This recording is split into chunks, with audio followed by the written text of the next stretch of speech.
Bien, hermanos, una vez más les saludo en la paz de nuestro Señor Jesucristo. Hoy tenemos la clase número 14 de la epístola a los romanos que corresponde a hoy, 21 de octubre del 2021. Hoy estaremos hablando acerca del capítulo 12. Este capítulo contiene 21 versículos y está referida exclusivamente a las exhortaciones prácticas. Vale decir que ya hemos concluido nuestra primera parte, la exposición doctrinal de la epístola que viene desde el capítulo 1 hasta el 8, el tema de Israel 9, 10, 11. Ahora comenzamos con la parte práctica de la doctrina. El apóstol Pablo no solamente se ha preocupado por exponer teóricamente el contenido doctrinal simplemente, sino también ha considerado aplicar esta doctrina para que los hermanos no solamente sean conocedores de la palabra, sino que también sean hacedores. Esa es la idea fundamental que se había planteado desde el inicio. Entonces, con ese antecedente, comenzamos la clase que corresponde a la fecha de hoy. Hay un pequeño bosquejo que vamos a ir desarrollando en este capítulo 12. En realidad, simplemente son 2 puntos. En la primera parte vamos a hablar de los deberes para con Dios y para con la iglesia, de los versículos 1 hasta el 8. Y en la segunda parte, los deberes para con los demás creyentes y para con el mundo, versículos 9 al 21. Para ser más específicos, para con los demás creyentes va desde el 9 hasta el 13, y para con el mundo va desde el 14 hasta el 21. Esto como una idea de lo que vamos a desarrollar. Entonces, vayamos adelante.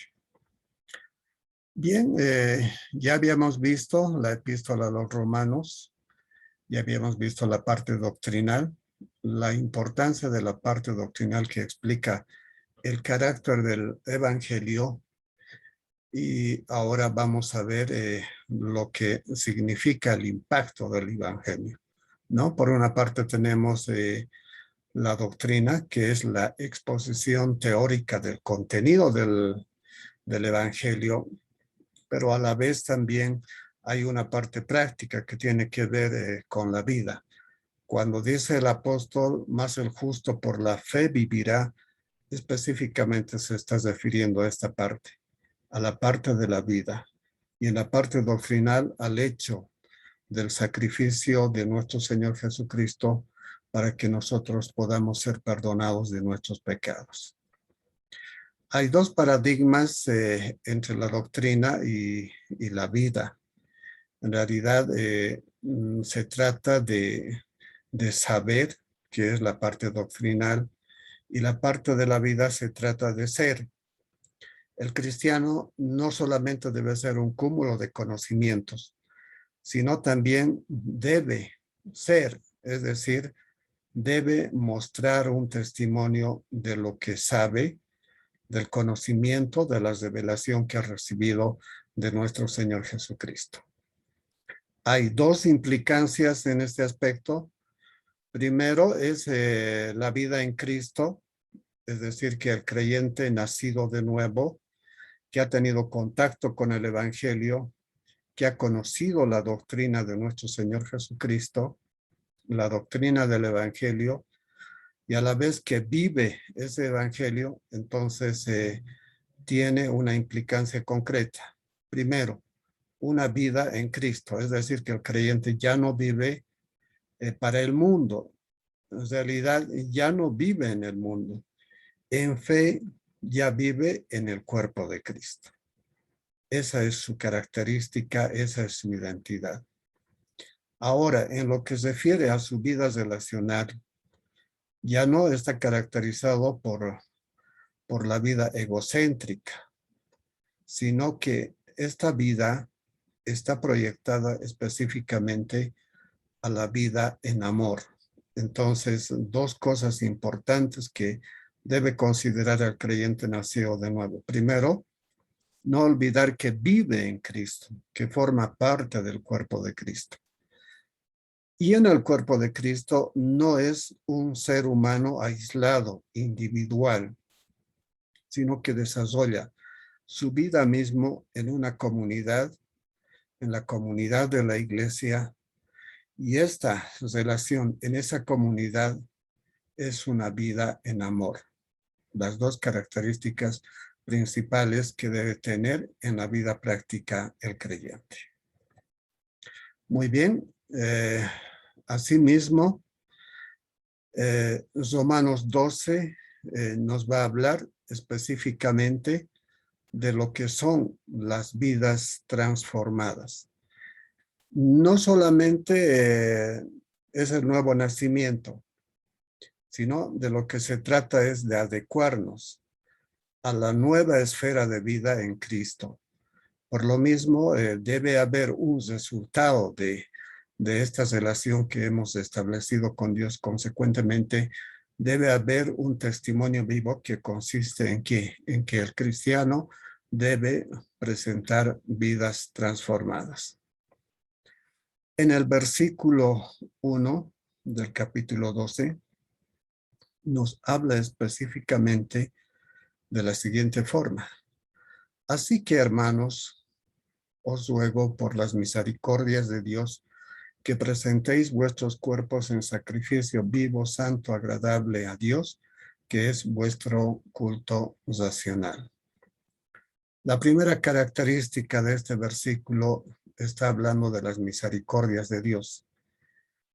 Cuando nosotros experimentamos la salvación, en realidad lo recibimos, simplemente hemos sido receptores de la gracia de Dios. No hemos hecho ningún aporte, no hemos hecho ningún mérito para poder recibir esta gracia. Simplemente lo recibimos, es extender la mano de la fe y recibirla.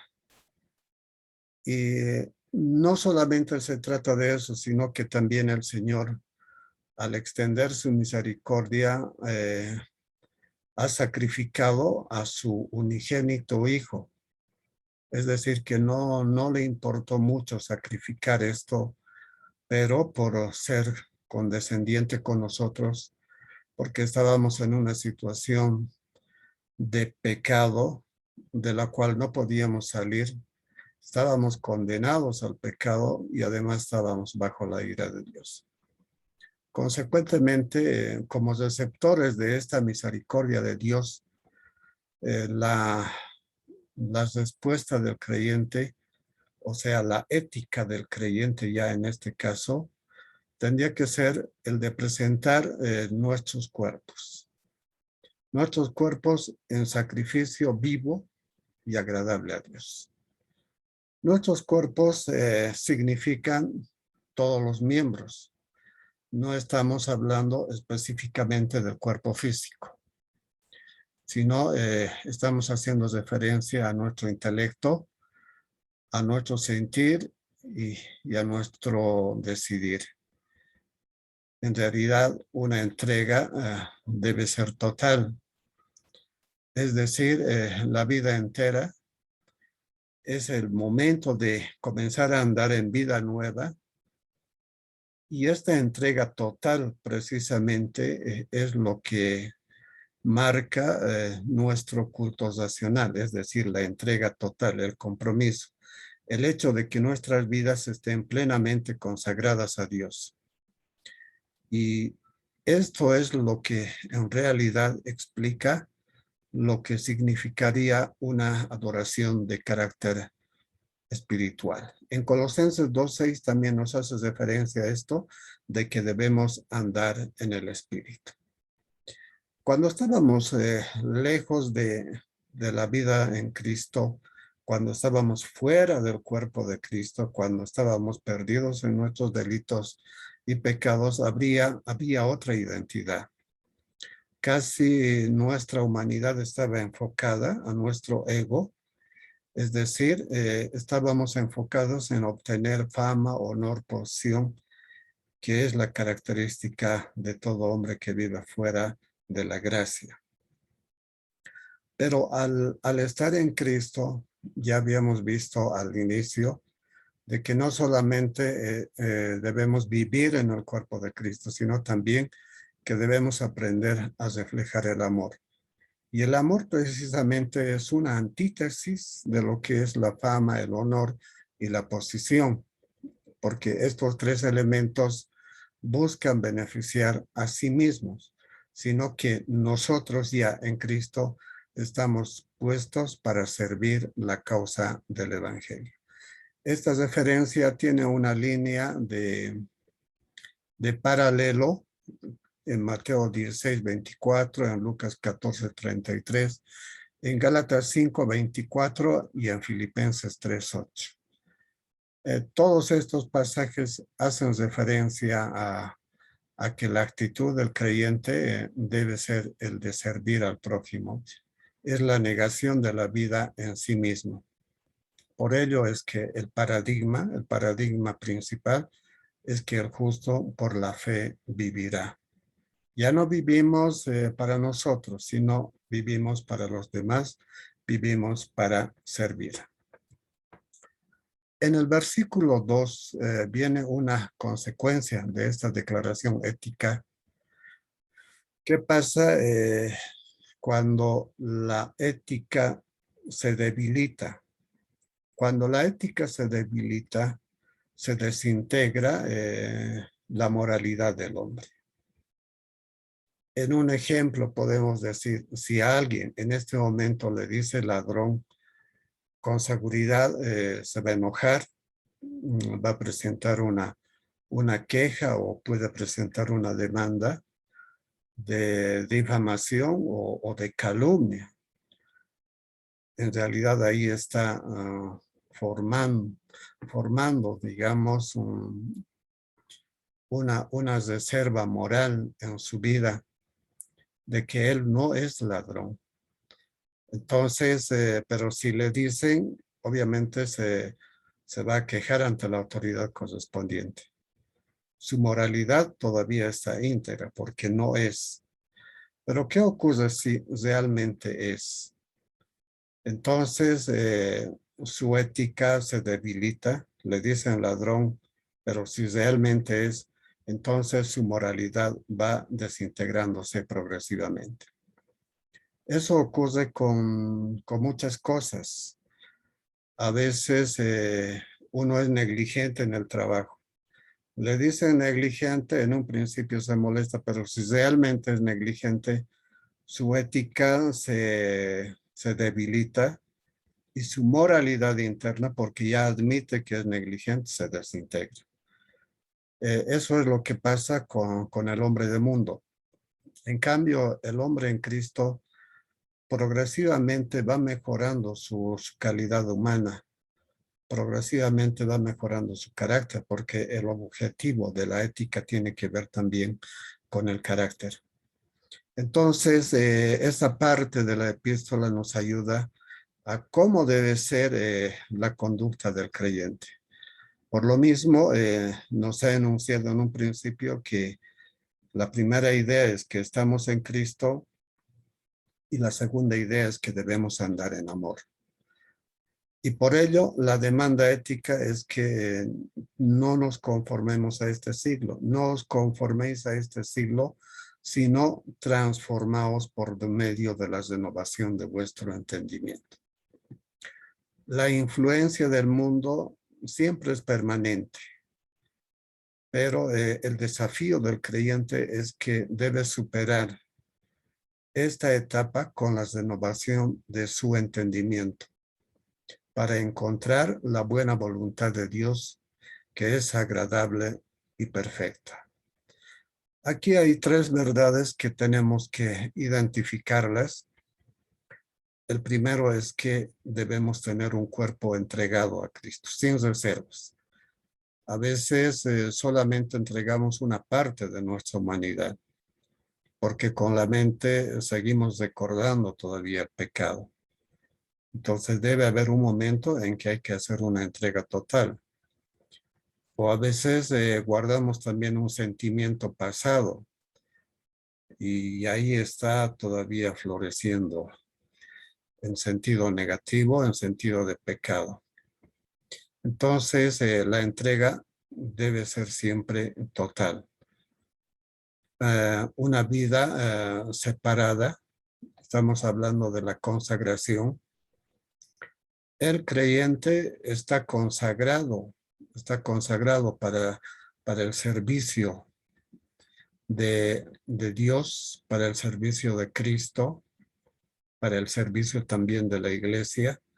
Ese es su objetivo, porque ya estás renunciando a su vida privada, a su vida, no a su vida privada, a su vida personal, egocéntrica, y está intercambiando por una vida de servicio a su comunidad cristiana, comunidad de fe, comunidad de los hermanos redimidos.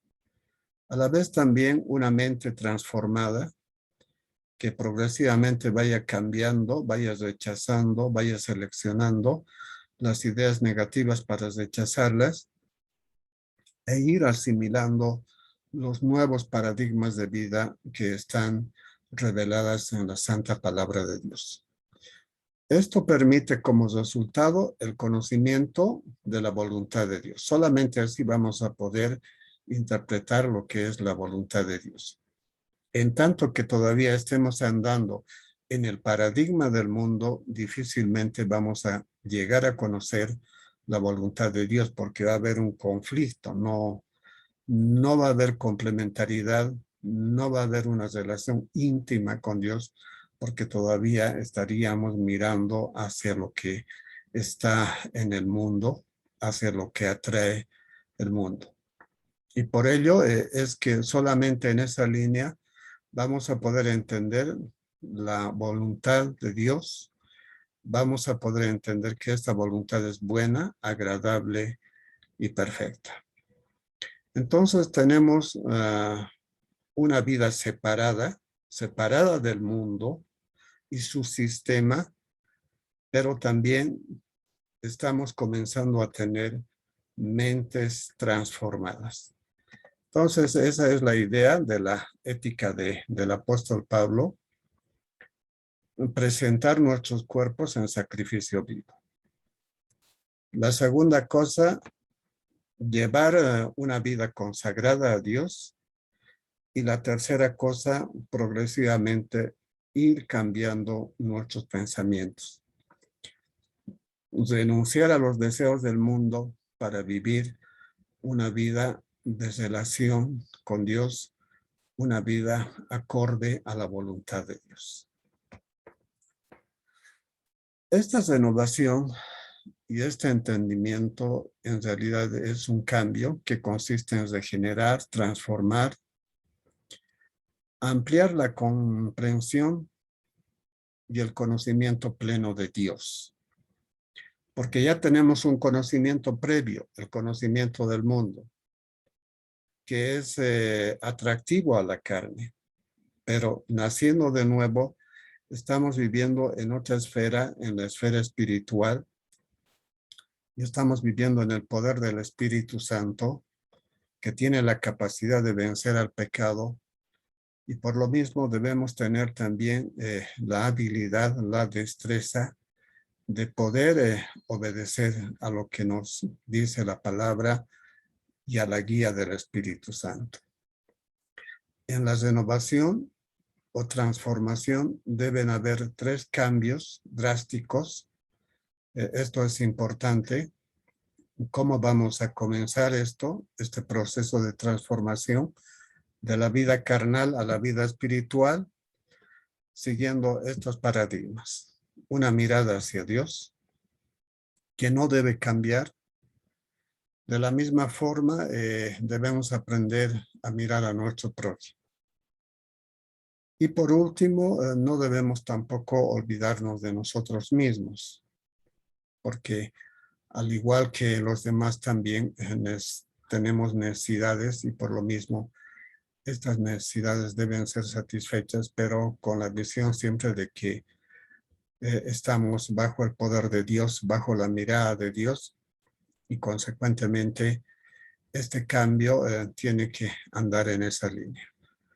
Un ejemplo de esa forma nos da la idea en el Salmo 51:10, cuando David precisamente no resuelve sus problemas solo, sino que los comparte con Dios. Entonces, una vida vívida, no solamente para sí mismo, sino también para con Dios.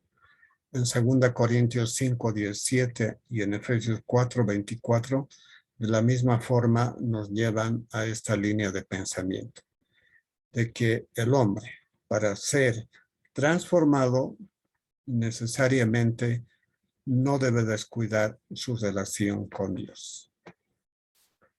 En el versículo 3 digo, pues, por la gracia que me es dada a cada cual que está entre vosotros, que no tenga más alto concepto de sí mismo, que piense de sí con cordura, conforme a la medida de fe que Dios repartió a cada uno.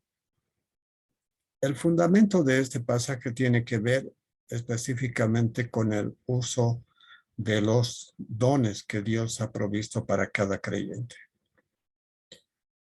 Muchas veces olvidamos este aspecto. Estos dones tienen que ser desarrollados por el creyente. Muchos nos quedamos simplemente en el potencial. Tenemos dones, pero en potencia. No las utilizamos porque para utilizarlas, por lo menos tiene que tener lectura, o sea, conocimiento de la palabra de Dios. Tiene que haber también preparación y a la vez también tiene que haber testimonio. Uno nace con los dones que el Señor ha provisto o ha repartido a cada uno, pero no las conoce, no las desarrolla, a veces las guarda simplemente, por lo cual se quedan simplemente como un potencial que no es desarrollado normalmente. Por lo mismo, los dones tienen que ser desarrollados. Pero hay dos cosas que van a obstaculizar a que estos dones se desarrollen. Y el apóstol Pablo nos está enseñando de que aparte de tener vidas transformadas, aparte de que tenemos que entregar nuestros cuerpos al servicio de Dios, consagrados a Dios, pero a la vez también debemos aprender a usar nuestros dones, porque estos dones tienen que funcionar en la iglesia, para edificar la iglesia, y funcionan específicamente en la comunidad de la iglesia. Uno no puede tener el don y vivir solo, o sea, fuera de la iglesia. Necesariamente tiene que desarrollarles en el entorno de la iglesia, es decir, en el entorno de la comunidad de los hermanos. Entonces, esto funciona con los hermanos y funciona en la iglesia, no funciona individualmente. Ahora, la conducta del cristiano está determinado por el hecho de que está en Cristo. La primera identidad que debemos de conocer cuando estamos hablando de los dones es que no debemos olvidar de que estamos en Cristo. No podemos intentar utilizar estos dones que no sean aparte de la iglesia. No, estas son habilidades especiales, específicas para desarrollar el crecimiento de la iglesia. También se deben respetar los límites dados por Dios. No siempre todos tenemos los mismos dones, sino que hay una variedad. Y por lo mismo, muchos aparentemente podemos anhelar un don ya, pero podemos estar asignados con otro don. Ahí se marcan los límites que han sido dados por Dios, o sea, que están sobre nuestra voluntad, porque la voluntad de Dios en su soberanía impone ciertas formas de trabajo que nos han sido asignados a través de los dones. Ahora, decía que hay dos obstáculos para que no podamos desarrollar nuestros dones de manera normal. Estos dos aspectos que pueden enterrar los dones, que pueden enterrar los talentos, como dice una enseñanza del Señor Jesucristo. Pero en este caso no estoy hablando de talentos, estoy hablando de los dones dados por el Espíritu. Y estos dos obstáculos son la sobreestima. Es decir, que hay una medida de fe.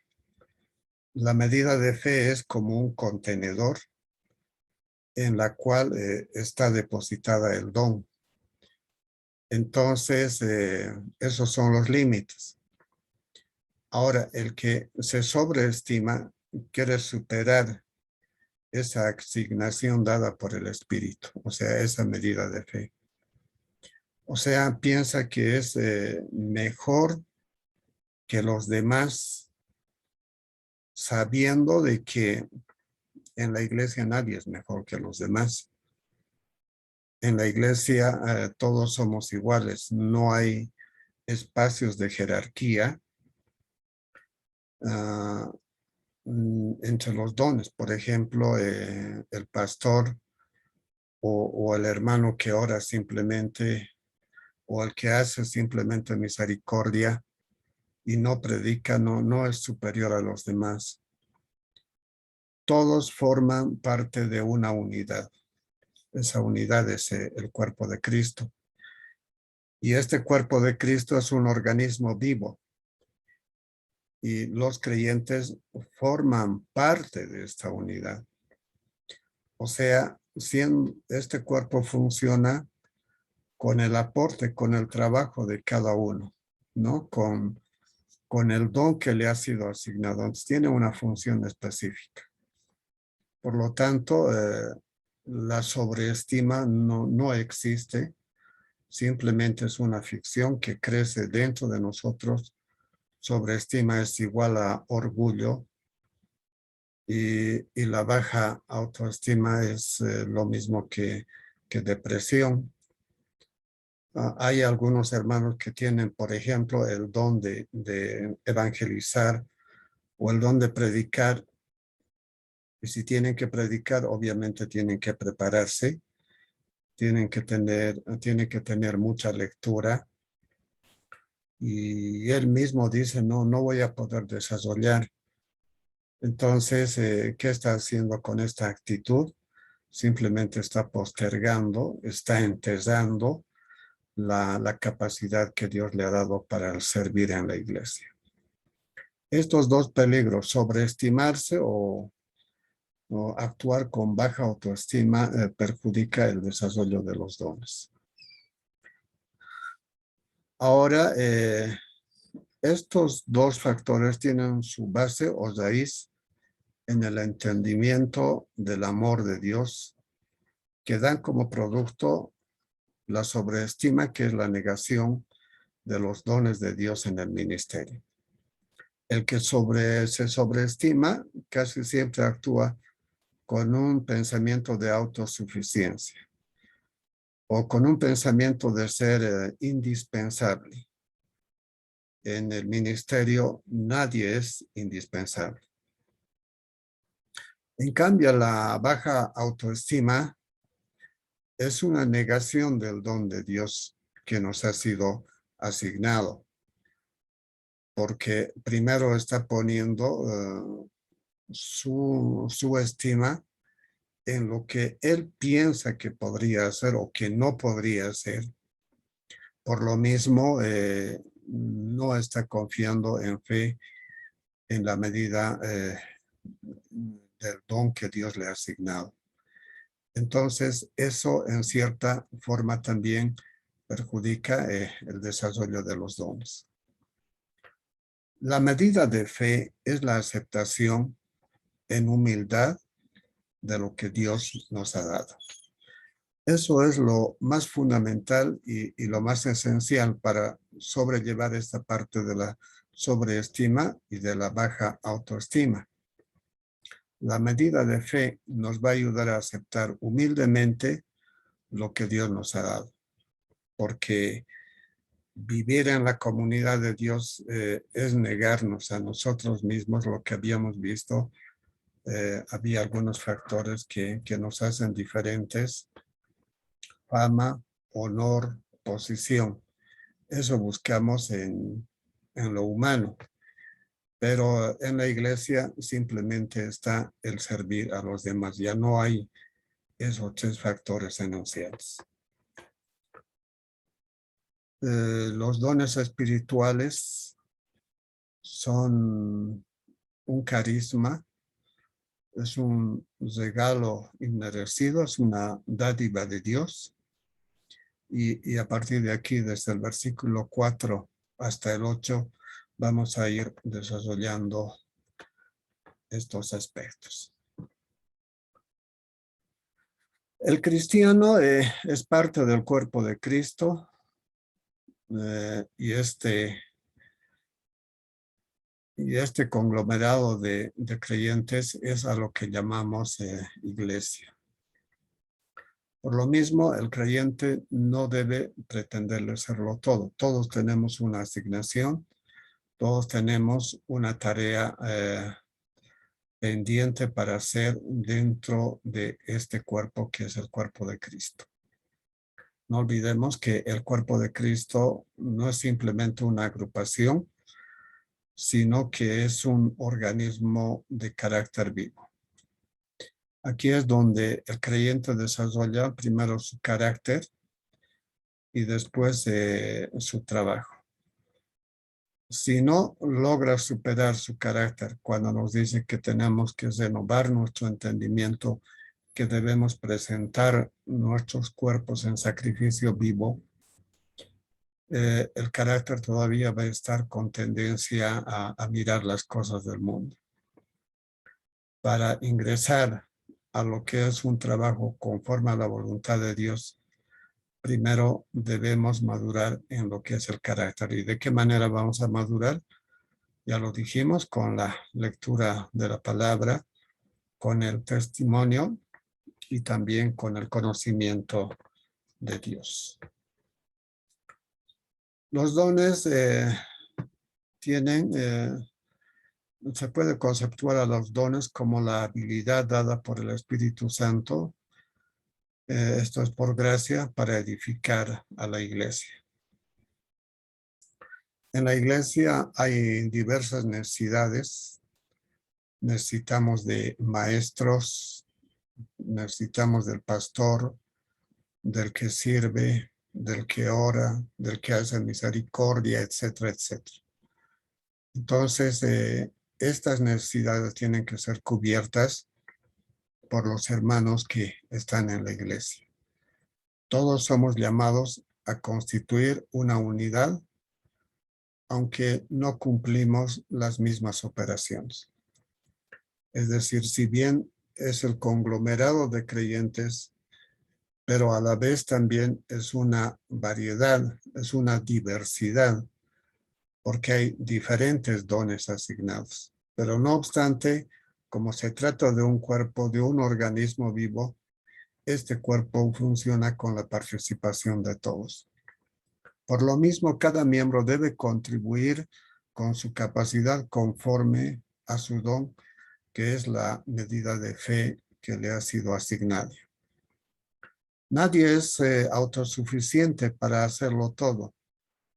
Por lo mismo, nos necesitamos de unos a otros. Somos una pieza importante, todos, nadie es inservible. Por lo mismo, formamos parte de la iglesia. Pero el presupuesto, el requisito es que también debemos aprender a desarrollar este don, tenemos que trabajarlo, porque si no lo hacemos, simplemente se va a convertir en un potencial. Por eso es que hay algunos hermanos que se quedan simplemente como asistentes en la iglesia, no participan de las actividades. Cuando no conocía estas características, yo mismo pretendía ir a la iglesia y no ocupar ningún cargo, no hacer nada, simplemente expectar, escuchar el sermón y venirme a casa. Y muchos hermanos actúan de esa forma. Pero hay un compromiso, hay una responsabilidad en cada uno. Es que con seguridad tiene por lo menos un don. Y este don debe ser desarrollado. Ahora, ¿cuáles son estos dones que se adecuan a la capacitación y al servicio en la iglesia? De manera general y rápida, tenemos el don de profecía. Esto está en Romanos, en el capítulo 12 del que estamos hablando. La profecía son los expositores bíblicos ahora. Los profetas ya no reciben nuevas revelaciones, pero sí podemos reconocerlos como a los que exponen la palabra. No hay profetas que están recibiendo nuevas revelación porque el canon bíblico ya ha sido revelado, ya ha sido completado y por lo mismo ya no necesita ninguna adición. Hay otro don como el de servicio, prestar un servicio práctico a la iglesia como es la diaconía. La enseñanza que consiste en transmitir el conocimiento de las escrituras. El exhortar nos demuestra de cómo debe ser aplicada la doctrina. El repartir con liberalidad, es decir, con sencillez, no tratando de monopolizar ni hacerse al importante. Repartir con sencillez. El que tiene ese don lo va a hacer de esa forma. Presidir, administrar la iglesia, ver las necesidades, tanto físicas como espirituales, y por sobre todo guardar la unidad. Misericordia, impartir con compasión, compartir con los enfermos, con los moribundos. Misericordia, ponerse en el lugar del enfermo y tratar de darles consolación. Es un don también especial a los que han sido asignados algunos. Desde el versículo 9 hasta el 21 nos enseña a cómo debe andar el creyente en amor. Para esta característica vamos a desarrollar lo siguiente. Andar en amor significa como un deber para con los demás. Con los demás creyentes, también para con la sociedad. Esto lo vamos a ver hasta el versículo 21. Ahora, del amor entre los creyentes, debemos amar sin fingimiento y sin hipocresía. El amor debe tener estas características.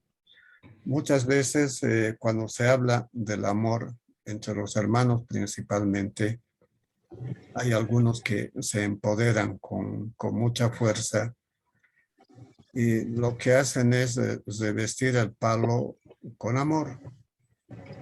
Entonces ahí tienen un palo revestido con amor, un palo mismo, golpeando a los hermanos. Por eso el amor no debe tener fingimiento ni hipocresía, sino debe ser auténtico.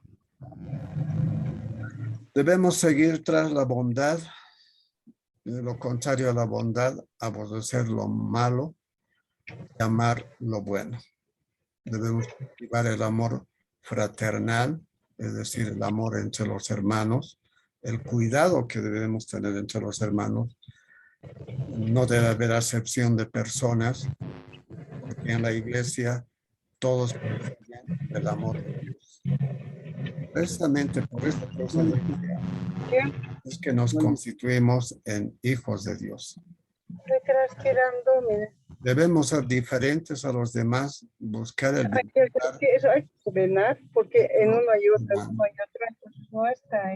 Creo que tenemos un micrófono abierto, hermana Blanca. No sé si podrías cerrarlo, por favor. Vamos a ya. Por favor, cierralo sin micrófono. Muy bien. También debemos practicar la generosidad, la hospitalidad. Esto para cuidar de los santos y extender la hospitalidad hacia los hermanos que están en Cristo. Entonces, el fundamento de todos estos antecedentes está basado en el amor de Cristo. Debemos desechar algunas conductas negativas como la venganza. La venganza debe ser respondida con el amor de Cristo. Perdonar las ofensas, los insultos, bendecir a los que nos persiguen y maldicen.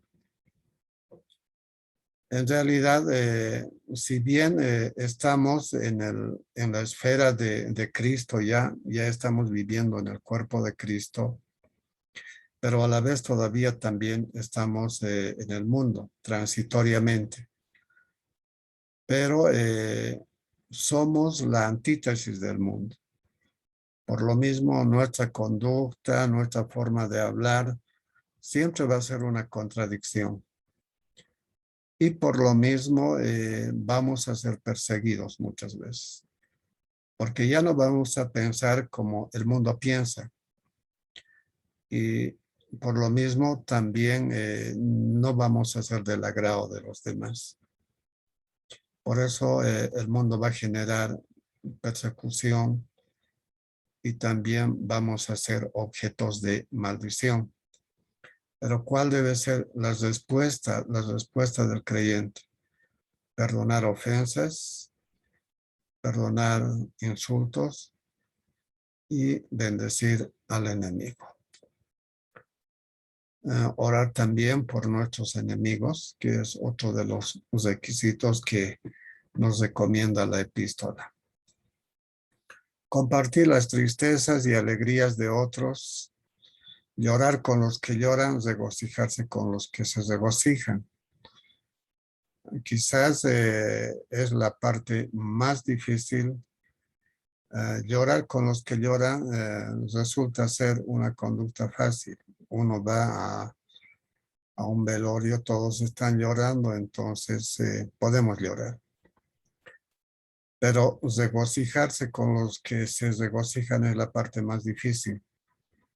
Porque si alguien viene bien gozoso y dice, me compré una casa y tú no tienes una casa, difícilmente te vas a regocijar con el que se compró una casa. Esto también requiere un proceso de renunciamiento, requiere un proceso de madurez y de desarrollo de carácter. Regocijarse con los que se regocijan. Cuidarnos de las ambiciones egoístas y del orgullo, mostrar amigabilidad y humildad. Las ambiciones egoístas y el orgullo siempre forman parte de nuestro ego y aún todavía están vigentes. La humildad siempre va a ser una respuesta adecuada. No devolver mal por mal. El creyente recibe el daño para evitar violencia. Tenemos una tendencia natural de buscar venganza por nosotros mismos, pero la doctrina nos dice que del Señor es la venganza. Y por lo mismo, el creyente no debe devolver mal por mal, sino que debe evitar la violencia, debe evitar la confrontación. Hacer lo que es honroso, obrar con buenos modales y corrección. Esto es la identidad del cristiano, la honra. Todo lo que hagamos siempre debe tener esa característica de mostrarnos honrosos ante los demás y debemos obrar siempre con los modales correctos. Otro aspecto que nos recomienda también este capítulo es que el creyente debe estar siempre en paz con todos. A veces resulta difícil permanecer en paz con todos, con las provocaciones políticas, por ejemplo, las confrontaciones, etcétera, nos lleva a pasiones bajas que nos separan de esta verdad. Debe constituirse en un paradigma en nuestras relaciones, el andar en paz. Tenemos paz para con Dios. Por lo mismo también esta paz para con Dios debemos aplicarla en nuestro entorno del prójimo. La venganza debe ser dejada para Dios, porque si bien queremos tomar venganza es con la idea de hacernos justicia por nosotros mismos, pero no tenemos la capacidad de juzgar con justicia. A veces pedimos justicia, pero el Señor también no solamente va a intentar juzgar a nuestro enemigo, también nos va a juzgar a nosotros. Por lo mismo, el juicio no sería justo. Por eso es que la venganza mejor dejarlo para Dios y dejarlo en manos de Dios porque Él está en control de todo.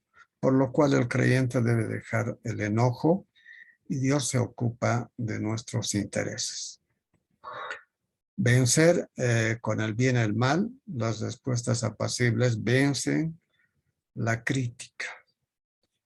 Debemos dejar de lado las exacerbaciones, las respuestas áridas o finalmente también los gritos que pueden llevarnos a dar respuestas negativas que lejos de apaciguar van a avivar, digamos, la presencia del conflicto del mal. Por eso es que debemos vencer con el bien el mal. El amor conquista el odio, la bondad pone ascuas de fuego hacia el enemigo. Hacer bien al enemigo, que quizás es la parte más difícil, pero también es una recomendación que nos ayudará a ser perfectos. Vamos a ver también esta parte del capítulo 13. Solamente tiene 14 versículos. Esta parte tiene un pequeño bosquejo. La aplicación al gobierno civil, obligaciones públicas, obligaciones privadas y la motivación para el cumplimiento de estas obligaciones. ¿Cuál es la aplicación? A cada cual, ¿cuál ha de ser la actitud del creyente justificado para con las autoridades? Desde el versículo 1 al 7, que debe someterse toda persona a las autoridades que las gobiernan. ¿Cuál ha de ser la actitud del creyente justificado para con todos? No seguir debiendo nada a nadie, sino amándose unos a otros. Y finalmente, el tercer punto, ¿cuál ha de ser la actitud del creyente justificado para con el Señor? La noche está avanzada, se acerca el día, vestidos del Señor Jesucristo, y no hagáis provisión para la satisfacción de los apetitos de la carne. Estos 3 puntos vamos a desarrollarlos ahora. ¿Cuál es la actitud del creyente justificado para con las autoridades? Sabéis que los gobernantes de las naciones se enseñorean de ellas, y los que son grandes ejercen sobre ellas potestad mas entre vosotros no será así. Esta enseñanza del Señor Jesucristo en realidad está cambiando el paradigma de vida, porque normalmente en un estado, en cualquier tipo de estado, el que se enseñorea es el gobernante y ejerce ese poder. Muchas veces lo hace para bien o para mal. Uno cuando está en el poder tiene la posibilidad de tomar venganza de sus enemigos porque tiene ese poder. Pero la conducta cristiana no nos lleva a esa idea. Me estoy acordando en este momento de lo que hacía el rey David. El rey David, después de haber pecado, orando ante su Dios y pidiendo ayuda para que sus enemigos no le opriman.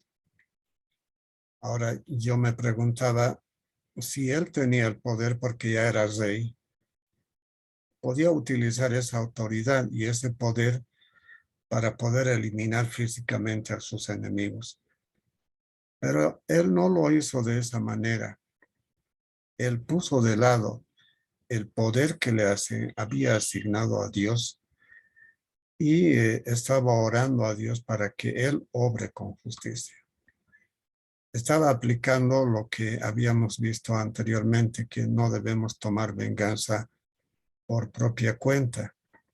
Ese es el gran ejemplo del rey David. Normalmente cuando estamos en el poder, siempre tratamos de utilizar ese espacio para poder oprimir a los demás. Ese es el pensamiento humanista, ese es el pensamiento del hombre sin Cristo. Pero estando en Cristo, nosotros ya vivimos bajo autoridad. Entonces, eso es lo esencial. Eso pasa, por ejemplo, cuando uno está en el trabajo y de pronto es ascendido a jefe o a director y empieza a utilizar ese poder para oprimir a las personas con las que no se ha llevado bien. Hay ese peligro en el ser humano. Desde esa perspectiva, el capítulo 13 en el versículo 1 nos dice que toda persona debe someterse a la autoridad, a todas las autoridades superiores, porque no hay autoridad sino de parte de Dios. Y las que hay por Dios han sido establecidas. Entonces, la primera condición es que todos los creyentes, en realidad toda persona, aunque no sea creyente, debe estar sometido a la autoridad. Es decir, que debes reconocer que él ejerce un poder, pero que ese poder le ha sido concedida por Dios porque viene de parte de Dios. Y cualquier autoridad ha sido establecida por Dios. Entender esta parte quizás para nosotros en este momento, en nuestra coyuntura política, sea difícil, porque muchos no están en acuerdo con el gobierno, porque dicen, yo no voté por este gobierno y por lo mismo lo voy a resistir. Y muchos están con esa idea de desestabilizarla. Si bien ejercemos un voto, alguno puede decir, yo no voté por este gobierno, por lo mismo no estoy de acuerdo, pero por sobre esa voluntad nuestra, por sobre el derecho de voto que hemos ejercido, siempre ha de estar la voluntad de Dios. Es decir, que sobre nuestra responsabilidad de buenos ciudadanos que hemos ejercido el voto, indudablemente que está vigente la soberanía de Dios. Entonces, cualquier autoridad ha sido establecida por Dios porque Él pone y quita autoridades. ¿Qué ocurre cuando entramos en conflicto? En el versículo 2 nos dice, de modo que quien se opone a esa autoridad, a lo establecido por Dios resiste. Y aquí viene la consecuencia. Y los que resisten acarrean condenación para sí mismos. Entonces, se trata de lo siguiente. Primero, que en todo estado hay una autoridad. Esta autoridad ha sido establecida por Dios. Aún así, nosotros tengamos otra voluntad. Por sobre nuestra voluntad está la soberanía de Dios, porque Él utiliza a las autoridades para sus propósitos también. Entonces, a veces nos oponemos a esta autoridad, pero aquí la escritura nos dice, cuando nos oponemos a lo establecido por Dios, es que nos oponemos. Y a consecuencia de esto es que acarreamos condenación para nosotros mismos. Esto no es una construcción casuística, es decir, no se trata simplemente de una recomendación aislada, sino que lleva a constituir una doctrina.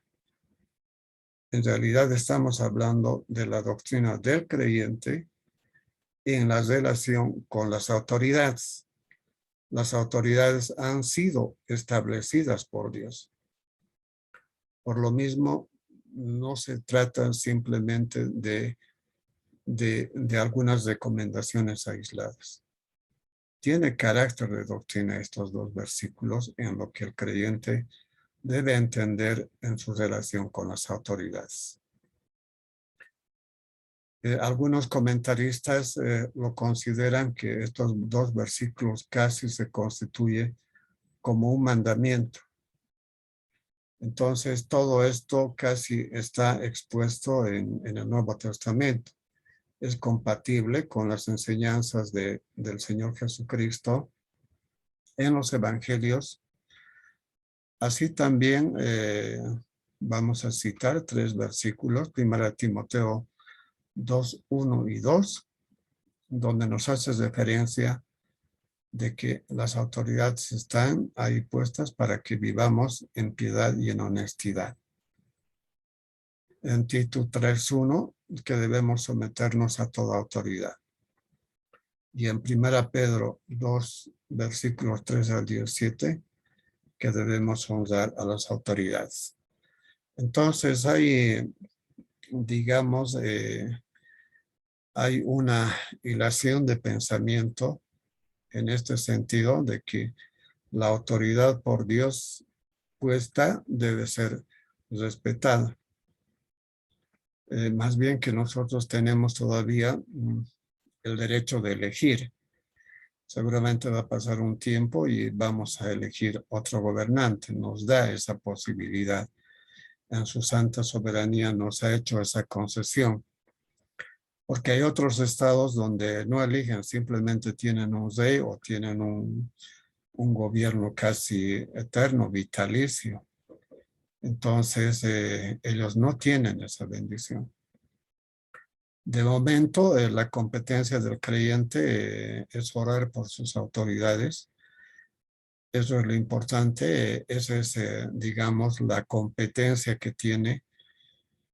Ahora, el hecho de hacer confrontación, de generar discordia, quizás de acuerdo a esta lectura no esté en la voluntad de Dios.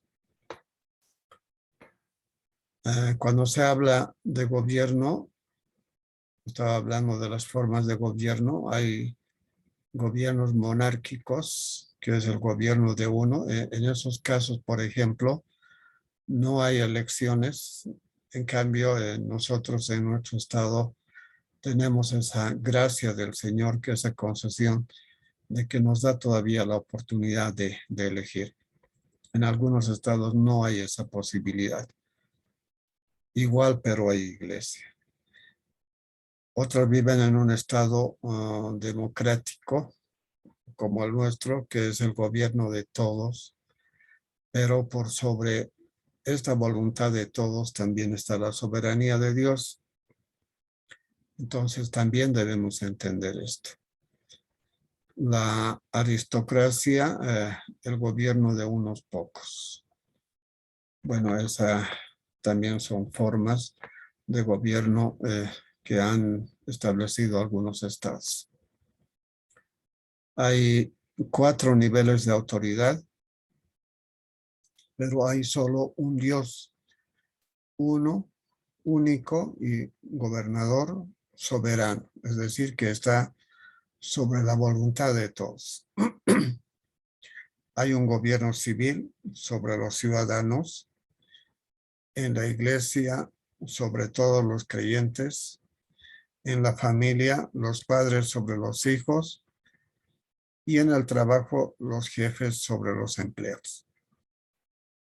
Esta enseñanza del respeto y la honra a las autoridades no solamente se aplica para con el Estado. También tenemos que discernir estas 4 características: el respeto y la honra a las autoridades civiles, a nuestras autoridades espirituales en la iglesia. Debemos honrarlas y respetarlas porque han sido puestas por Dios. Los hijos a los padres deben honrarlos y también los empleados deben aprender a guardar respeto hacia sus jefes. Hay una línea de enseñanza que nos lleva a esta verdad. El gobierno ordenado por Dios, uno es la voluntad de Dios. Es la voluntad de Dios que exista un gobierno, es la autoridad delegada de Dios, que el gobierno tenga autoridad para gobernar dentro de ese estado. No es en las autoridades, es en el creyente y su deber hacia el Estado. No es que las autoridades deben tener específicamente la responsabilidad de honrar digamos, al pueblo. No está diseñado en ese contexto, porque a veces el entender la democracia nos hace pensar eso. Nosotros lo hemos elegido y por lo mismo nos debe honra a nosotros. Y a veces muchos gobernantes mismos se confían en esa verdad y a veces los mismos gobernados cambian de idea, ¿no? A pesar de que lo han elegido, pero llega un momento en que lo critican y ya no desean que esté en ese espacio. Pero la responsabilidad de esta relación de honra no está en las autoridades, sino que está en el creyente. Y ese es su deber para con el Estado. En el versículo 3 nos va explicando del porqué de las autoridades, porque los magistrados no están para infundir temor al que hace el bien, sino al malo. ¿Quieres no temer a la autoridad? Haz lo bueno y tendrás alabanza de ella. Estás referido específicamente a hacer lo bueno o lo malo. Si hacemos lo malo, ahí está la autoridad para intervenir. Pero si hacemos lo bueno, obviamente que vamos a ser alabados por la autoridad. Porque es servidor de Dios para tu bien. Pero si haces lo malo, teme porque no en vano lleva espada, pues es servidor de Dios, vengador para castigar al que hace lo malo. Estamos hablando de la autoridad delegada. Dios es quien ha delegado esa autoridad precisamente para ejercer su soberanía y para que se cumplan también los propósitos de su diseño. Los conflictos entre judíos, las insurrecciones como el de los celotes, la reacción contra el imperio y contra sus congéneros que pagaban tributos. Casi los celotes eran un grupo de reacción era un grupo de choque que no estaba de acuerdo con el Imperio Romano, pero no obstante eso no ha sido la línea que nos ha enseñado el Señor Jesucristo, sino siempre nos ha guiado hacia el respeto, hacia el desde conocimiento, inclusive en el pago de los impuestos. La idea de Pablo es que es necesario la obediencia para mantener la paz romana. Bueno, el Imperio Romano siempre estaba en continuo apronte, pero la idea del cristiano es que debe mantener la paz y debe también a la vez mantener la honra hacia las autoridades. ¿Cuál es la denuncia de Dios? En Isaías 5 hay algunas cosas que molestan en realidad al hombre, pero a la vez también llegan a Dios. Por ejemplo, la corrupción. Los estados de corrupción casi siempre han sido los problemas de todos los gobernantes. Si bien es lo más básico, digamos, en cuanto a descomposición de poder se refiere, pero más después se eleva a otro nivel, al orgullo. O sea, primero se corrompe, luego se vuelve orgulloso. Tercero, hay una inversión de valores. Si van a observar la historia de algunos gobernantes, van a ver este proceso que está en Isaías 5. Comienzan corruptos, luego se vuelven orgullosos, invierten los valores, aparece la iniquidad y la maldad, la borrachera, la negligencia y terminan con un materialismo egoísta. Y este es el punto final de un gobernante que ha caído en decadencia moral. Prácticamente ustedes seguramente han podido observar en nuestra historia estas características de cómo un gobernante en un principio muy bien aprobado, muy bien reconocido, pero progresivamente se va desgastando políticamente. Y esto se refiere precisamente a estos actos de degradación que ya estaban profetizadas en Isaías capítulo 5. Por sobre todo está siempre la soberanía de Dios controlando todas estas cosas, soberanía de Dios sobre Satanás y sobre el pecado.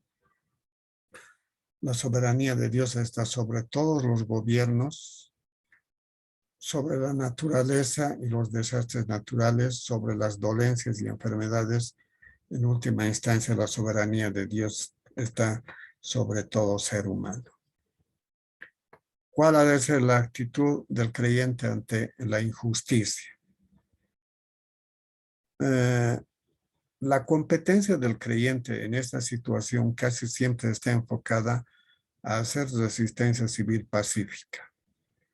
Pero en oración, si van a leer todo el contexto del capítulo 13 de la epístola, no vamos a encontrar ninguna referencia a que tengamos que hacer resistencia activa. No dice que debemos generar confrontación. Hay un límite. Una resistencia civil, sí. Puede que hayan algunas leyes con las que no estemos de acuerdo. Puede que haya algunas leyes que esté afectando a la iglesia. Indudablemente tenemos que resistirla porque no está acorde a la palabra de Dios, no está acorde a lo que practica la iglesia. Pero la forma de acción que debe tener la iglesia en este contexto de resistencia tiene dos condiciones. Primero, una resistencia pacífica, esa es la primera condición, y la segunda es que debe entrar en oración, ¿no? No hay movilizaciones, eso quisiera que tomemos en cuenta, eso está en el capítulo 13. La soberanía absoluta sobre todo reino visible e invisible. Dios no solamente es una alternativa para ayudar al pueblo en su necesidad. Dios tiene que resplandecer ante los ojos de toda la nación y todas las naciones en su conjunto delante de él, como una gota del cubo y menudo polvo. Isaías 40:15. Versículo 5, por lo cual es necesario estar sujetos, no solamente por razón del castigo, sino también por causa de la conciencia. No solamente es temor al castigo, no es porque la autoridad es portador del arma, de un arma letal, sino por causa de la conciencia. Es que aquí hay una doctrina establecida que debemos honrar a las autoridades. Entonces, ese debe ser nuestro paradigma de apreciación en esta relación. Pues por esto pagáis también los tributos, porque son servidores de Dios que atienden continuamente a esto mismo. Pagad a todos lo que debéis, al que tributo, tributo, al que impuesto, impuesto, al que respeto, respeto, al que honra, honra. En estas condiciones, el rol de la iglesia ya está direccionado a estos deberes, o sea, responsabilidades que tenemos. No podemos obviar, por ejemplo, el tributo. No estoy tan de acuerdo con que la iglesia se rehúse a pagar sus impuestos. Quizás debería hacerlo de manera correcta y para estar en derecho. De esa forma, exigir también el cumplimiento de derechos. Bueno, esa es mi opinión personal. Impuestos, respeto hacia las autoridades. Algunas autoridades demandan honra, pues hay que nomás honrarlos como corresponde. Esa es la recomendación que nos da el apóstol Pablo. Aunque la iglesia es una comunidad que está vinculada al Estado, pero eso no le exime de responsabilidad, ¿no? Al igual que cualquier ciudadano está vinculado a esas responsabilidades. Por lo tanto, también debe aprender a afrontar sus deberes. Como el tributo, el impuesto, el respeto y la honra. ¿Cuál es el mensaje de Dios para la iglesia? Arrepentimiento. Isaías 1, 16, 17. Lavaos y limpiaos, quitad la iniquidad de vuestras obras delante de mis ojos, dejar de hacer lo malo, aprender a hacer el bien, buscar el juicio, restituir al agraviado, hacer justicia al huérfano, amparad a la viuda. Tenemos una misión que es el evangelio, porque nuestra ciudadanía no está aquí en la tierra, sino está en los cielos. Por lo mismo, esas demandas que a veces tiene el Estado resultan ser secundarios, porque no nos va a afectar a lo eterno. Pero en cambio, la predicación del evangelio tiene impacto en lo eterno. Mantener la esperanza en Dios, someternos mientras no implique pecado. Denunciar la injusticia. Cuando denunciamos la injusticia, tenemos que hacerlo a la manera de Dios. Nuestro compromiso en estas condiciones siempre es orar. Ahora bien, desde el 8 hasta el 10, ¿cuál ha de ser la actitud del creyente justificado para con los demás? Versículo 8, no deber nada a nadie, sino amarse unos a otros. Porque el que ama al prójimo ha cumplido la ley. Habíamos dicho que hay dos elementos que no debemos olvidar. El primero es que vivimos en Cristo, vivimos en el cuerpo de Cristo, formamos parte de esa comunidad de redimidos que están en Cristo. Y lo segundo es que debemos vivir en amor. Ahora, en este versículo 8 hay dos presupuestos. Primero, no deber nada a nadie. sino amaros los unos a los otros. Este amor es el resultado de nuestra fe, de nuestra unión con Cristo. Así como Cristo nos amó, de la misma forma también debemos reflejar este amor hacia los demás. Porque si reflejamos el amor de Dios en nuestra relación interpersonal, indudablemente ya la ley está cumplida, porque ya hemos abandonado nuestra situación egocéntrica y personal. En el 9, porque no adulterarás, no matarás, no hurtarás, no dirás falso testimonio, no codiciarás, y cualquier otro mandamiento a esta sentencia se resume: amarás a tu prójimo como a ti mismo. El amor no hace mal al prójimo, así que el cumplimiento de la ley es el amor. Las deudas deben ser pagadas. Como tributos, impuestos, son nuestras responsabilidades hacia el Estado. La deuda que no debe pagarse nunca, que no debe terminar de pagarse, esto es constante, es el amor a Dios y el amor hacia el prójimo. No debemos olvidar que el amor no destruye, sino construye. El amor no odia, es bondadoso. El amor no busca destruir al enemigo, sino hacerlo amigo. Si cumple la deuda del amor, no codiciarás.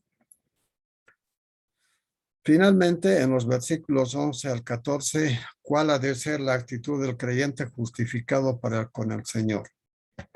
Vamos a ver esto.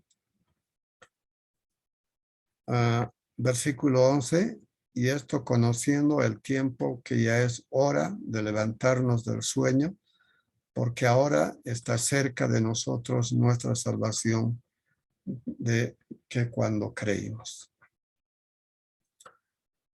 Nuestra conversión, el haber ingresado a la nueva esfera de vida, al haber ingresado a formar parte del cuerpo de Cristo, indudablemente que nos conduce a otra realidad. Si bien sin Cristo nuestra habitación era en la oscuridad, ahora viviendo en Cristo estamos viviendo en esperanza. Es decir, que si bien en el tiempo de la oscuridad no podíamos vislumbrar un poco de luz, pero en Cristo, porque tenemos la gran esperanza de la redención final, ya podemos vislumbrar el nuevo día. Y va a haber un punto cuando todo sea claro. Entonces, ya estamos muy cerca, ya tenemos la promesa de que un día vamos a resucitar, y lo que todavía ahora estamos viendo algo nubloso, no estamos percibiendo todavía la luz íntegra, pero sin embargo ya está amaneciendo. Por ello es que debemos levantarnos de este sueño, porque el día se acerca. La noche está avanzada y se acerca el día. Es decir, que nuestra vida de mundo ya no tiene mucho futuro. No hay en qué esperanza aferrarse en la vida de mundo, porque la noche ya está acabando. Se acerca el día. Entonces, ya cuando la noche se está acabando, es que también nos demanda la necesidad de desechar las obras de las tinieblas para vestirnos de las armas de luz. Andemos como de día. ¿Cómo es andar en el día? Andar honestamente, no en glotonerías ni borracheras, no en lujurias, no en lascivias, no en contiendas, no en envidias. Quizás la consumación de todos estos pecados casi siempre nos van a llevar a negar el amor de Dios, porque la responsabilidad del creyente es que debemos vivir en amor. Pero todas estas expresiones de pecado son la negación del amor. Finalmente, vestidos del Señor Jesucristo y no proveáis para los deseos de la carne. El ropaje de nuestro Señor Jesucristo manifestado en santidad, en amor, casi siempre nos va a llevar a la verdad. Pero si vamos a proveer todavía para los deseos de la carne, aunque ya está finalizando la noche, pero aún estamos confiando en esa oscuridad. Aquí, finalmente, entonces, en este pasaje concluimos que hay una amenaza del tiempo. El tiempo está pasando y progresivamente debemos andar preparados. Hay un imperativo moral en esta vida cristiana. La moralidad cristiana demanda que debemos tener una vigilancia espiritual. No debemos descuidar esto en ningún momento, por lo cual debemos desechar toda obra de las tinieblas con las armaduras de la luz. Debemos evitar no andar en pasandas, en inmoralidades, embriaguezas, libertinajes, ni en disputas, ni en celos. La luz debe prevalecer porque ya estamos cerca, ya va a amanecer, ya todo se va a ver a la luz, ya no vamos a poder hacer nada a escondidas. Y por lo mismo el cristiano debe estar preparado en esta visión. Todas estas demandas son un imperativo moral de lo que es la vida cristiana, la ética cristiana, de la que nos habló el apóstol Pablo ya en el capítulo número 12. Muy bien, hermanos, hasta aquí hemos llegado con la lección de hoy. Les agradezco mucho y simplemente darles las gracias por su atención y decirles muy buenas noches.